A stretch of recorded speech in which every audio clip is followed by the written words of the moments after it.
नमस्कार, किसान तक में आपका स्वागत है। मैं हूं निर्मल यादव।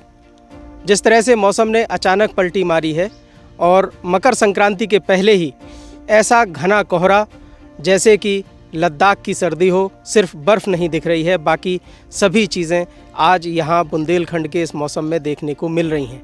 तापमान 10 डिग्री तक पहुँच चुका है। 10 न्यूनतम, अधिकतम 17 या 18 डिग्री सेल्सियस ही जा पा रहा है। पिछले 5 दिनों से यूपी और एमपी से लगे हुए इस बुंदेलखंड इलाके में लोगों ने धूप के दर्शन नहीं किए हैं। ऐसे में किसानों का अपना जो विज्ञान है वो क्या कहता है फसलों को लेकर, फसलें कैसे ग्रोथ करती हैं, क्या क्या इन सब चीज़ों का असर फसल पर पड़ता है, मौसम की मार कैसे प्रभावित करती है, हम बात करेंगे उस देसी साइंस के बारे में जिसे किसान सदियों से अपनाते आए हैं। जी हाँ, आज हम बात करेंगे मावठ जो कि पूरे देश में जहाँ जहाँ गेहूँ पैदा होता है वहाँ ये शब्द प्रचलित है। किसानों की भाषा में इसको मावठ भी कहा जाता है। और जब सर्दी अपने चरम पर होती है तो कहते हैं कि गेहूँ के लिए मावठ बहुत अच्छी होती है। क्या है ये मावठ, आइए जानते हैं हम इलाके के यहाँ के स्थानीय किसानों से। हमारे साथ आज यहाँ मौजूद हैं एक किसान। जी, क्या नाम है आपका? श्री दीनानाथ कुशवाहा जी। कौन सा गांव है ये? बावलटाड़ा, जिला झांसी। मावठ के बारे में बताएं, ये मावठ क्या होती है? सर जी, मावठ ऐसी होती है कि जिस फसल छोटी होती है उसके लिए नुकसानदायक होती है। जो फसल बड़ी होती है जैसे 14 से 15 दिन। मावठ में जब बारिश का क्या संबंध, मतलब मावठ पानी के गिरने को कहते हैं या ओस के गिरने को कहते हैं? ओस के गिरने को भी मावठ कहते हैं और बारिश को भी मावठ कहते हैं। माने सर्दी के मौसम में अगर बारिश हो जाए हाँ, तो वो मावठ कहलाती है। हाँ, मावठ कहलाती है। अगर 14 से 18 दिन के बीच में मावठ पड़ती है तो वो फायदेमंद होती है फसल। मतलब फसल बोने के 14 से 18 दिन के बीच में अगर हल्की बारिश हो जाती है तो वो गेहूं की फसल के लिए फायदेमंद होती है और उसके पहले नुकसानदायक होती है। अच्छा, अगर जैसे आज रात में झांसी में या इस पूरे जिले में थोड़ी सी बारिश हुई है तो बारिश की मात्रा कितना असर करती है? थोड़ी बारिश भी फायदेमंद होती है या नुकसानदायक होती है? थोड़ी बारिश भी फायदेमंद होती है, नुकसानदायक नहीं होती है। मतलब गेहूं के लिए जितनी भी बारिश हो, चाहे वो कम हो या ज्यादा हो, नुकसानदायक नहीं होती है? नहीं, नुकसानदायक नहीं होती है, फायदेमंद होती है। अच्छा, हाँ। लेकिन अब जैसे कि हम देख रहे हैं कि ये फसल में पीलापन आना शुरू हो गया है, तो इसका क्या असर है? जैसे कि ये आपको हम दिखा सकते हैं जी। आप भी आ जाइए।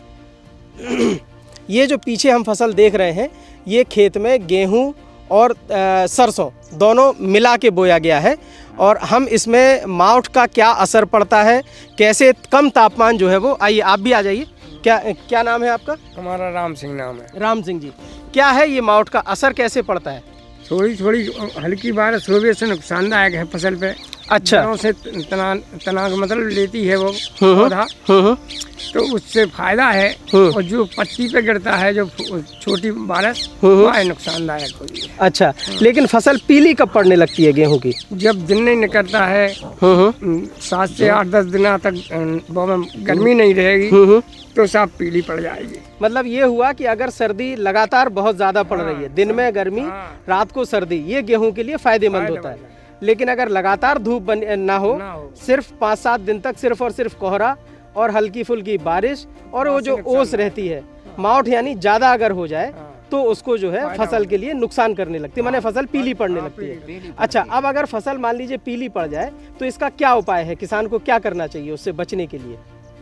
नहीं, किसान तो उसके लिए जिंक और जो भी केमिकल होते हैं वो दुकान से लेकर आते हैं। अच्छा, वो अपना छिड़काव करते हैं तो उससे जो पीलापन है वो दूर हो जाता है। पीलापन दूर हो जाता है और फसल की बढ़त में कोई फायदा नहीं होता है। ठीक है, खाली पीलापन दूर हो जाता है। जी। तो जिस तरह से किसानों ने बताया कि ये जो मावठ है ये वैसे तो नुकसानदायक नहीं है, लेकिन अगर इसकी मात्रा थोड़ी सी कम ज़्यादा होती है तो दिक्कत होना शुरू हो जाती है। ये जो मौसम है, इस मौसम में मावठ पड़ना बहुत ही अनिवार्य है। यानी तापमान जैसे जैसे कम होता जाएगा मावठ उतनी ही अच्छी और बेहतर होती जाती है गेहूं के लिए।